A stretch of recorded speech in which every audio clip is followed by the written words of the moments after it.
I made a rash decision in 2009 and quit anime entirely, leaving the community for over 11 years. Since rejoining the anime community in 2020, I have watched 200 plus anime in hopes to catch up and feel like a true anime fan again. Last year was the third year in this journey, and although I've slowed down compared to previous years, only watching 50 anime, that's way too many. Like other years, I made myself slug through some truly horrible anime, but thankfully at this point in the video series, we've finally made it through the worst and can get into anime that's at least watchable. If you'd like to see the truly god-awful anime I watched last year, make sure to check out part 1 linked up here and in the description. Part 2 is the mid edition, which pretty much stands for anime that is watchable but not wonderful. You might have to bribe yourself to finish some of these, but at least you're not going to want to crawl out of your skin over how bad they are. So with that being said, I'm Nat, your Neko Deco Pop host, here kicking off part 2 of the series, introducing the mid anime. Number 40, Housing Complex C.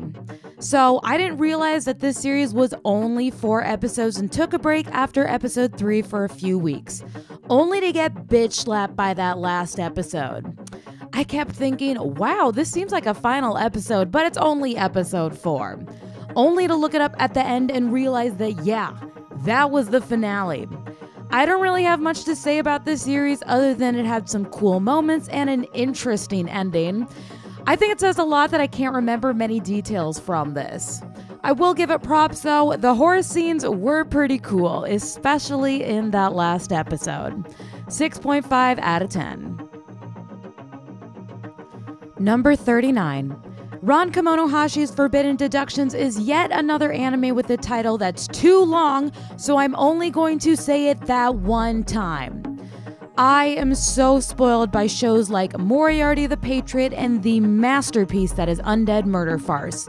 Ran Kemonohashi, though, it felt like the Ace Attorney version of detective anime.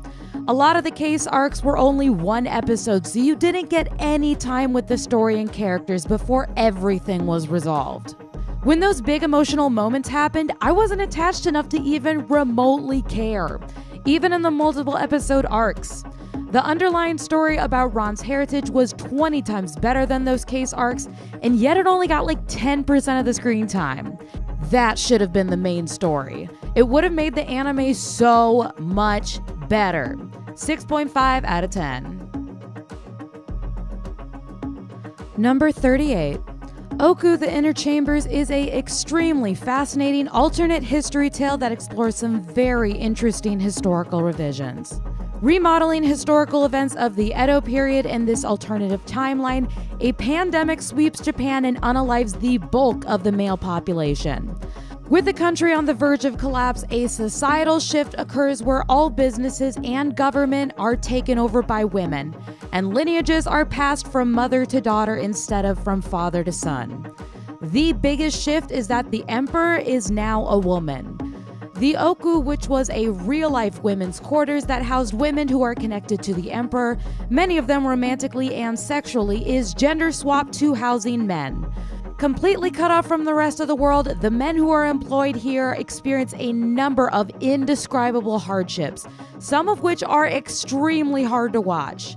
This anime is heavy and depressing, but that's because history is heavy and depressing. It was a good series and one I would recommend watching, especially if you're a history nerd like me, but it definitely felt like a one and done for me because of just how intense it was. I have no desire to ever rewatch this beautifully done historical series. 7 out of 10. Number 37. Backstreet Girls Goku Dolls has a wildly problematic premise, but it's executed in a truly ridiculous and hilarious way that it almost works.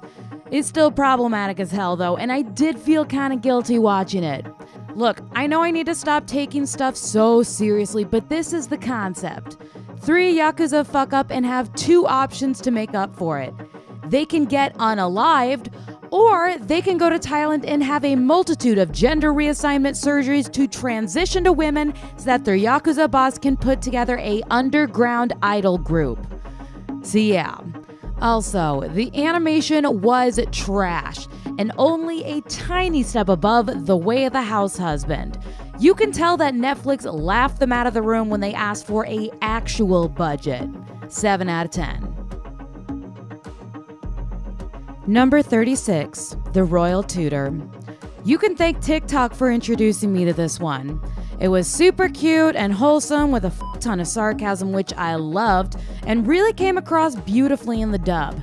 It had substance and a compelling story, just not enough to make this anime truly great.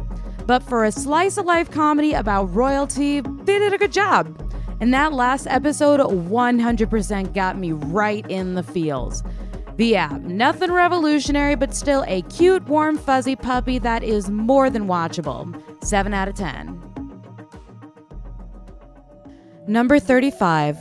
Penguin Highway went in directions I absolutely was not expecting. And this was even after having a major plot point spoiled for me. It really, really went places that made you think the creator either has a massive imagination or was doing a lot of drugs. Or both. Don't take drugs!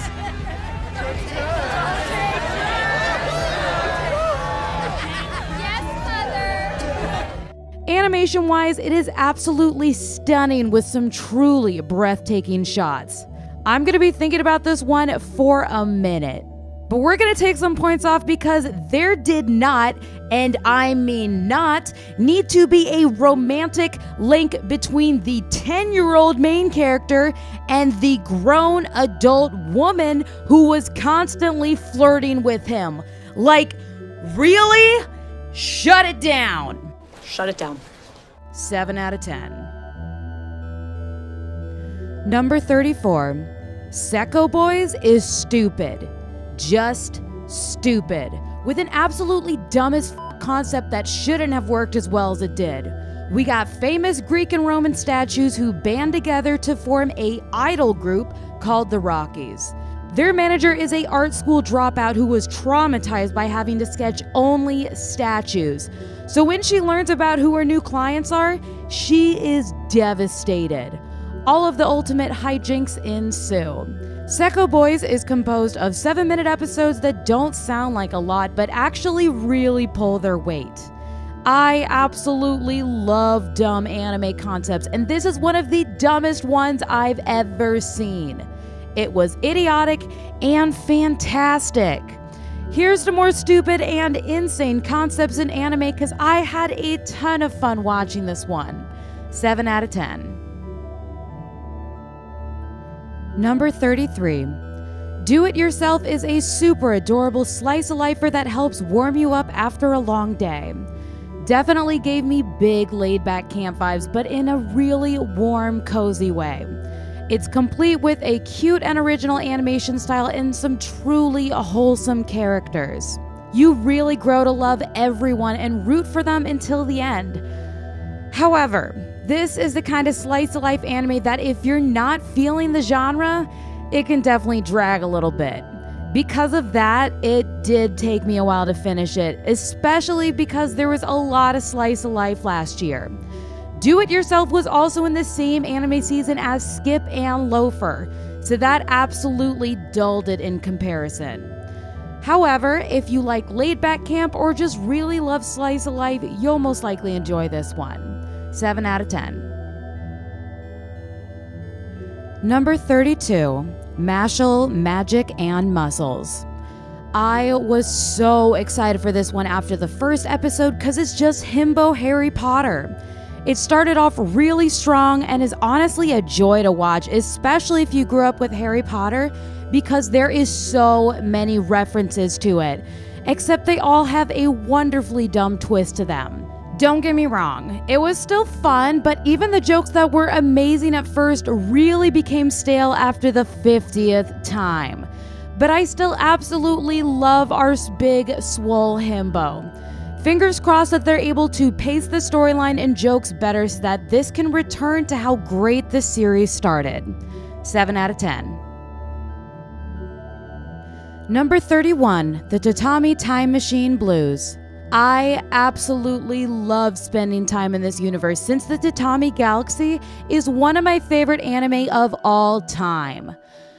However, I do wish that they'd stuck with the time travel storyline of students going back to film during the Shogunate era, rather than going with the storyline of just your standard time travel hijinks. I also think that the last episode should have been the first one. It would have made the show make a lot more sense and given it a better flow overall. I am kind of bummed that Misaki Iwasa didn't work on this one since he stepped down from his CEO role at Science Saru. But I'm happy that he's taking time for himself to rest and reconnect with his creativity. May all of our favorites get to experience that. I think it would make the anime industry a lot better overall. The Tatami Time Machine Blues gets a 7 out of 10. So to wrap things up, how did I feel about this second part? It was tolerable, definitely better than part 1, and we got into some anime that's not only watchable but actually had some enjoyable parts. There was still the I wish these were better category, but at least I'm not trying to claw my eyes out over harems and isekai. I think that's a win for everyone. Next week, we're going to make it to the legit edition, aka the anime that's actually legit good. Not spectacular, but definitely stuff that I feel comfortable recommending. If you like what you see and really want to see what type of anime I actually like, make sure to like, subscribe, and stick around for next week. Thank y'all so much for sticking around, and I'll see all of y'all on the next one.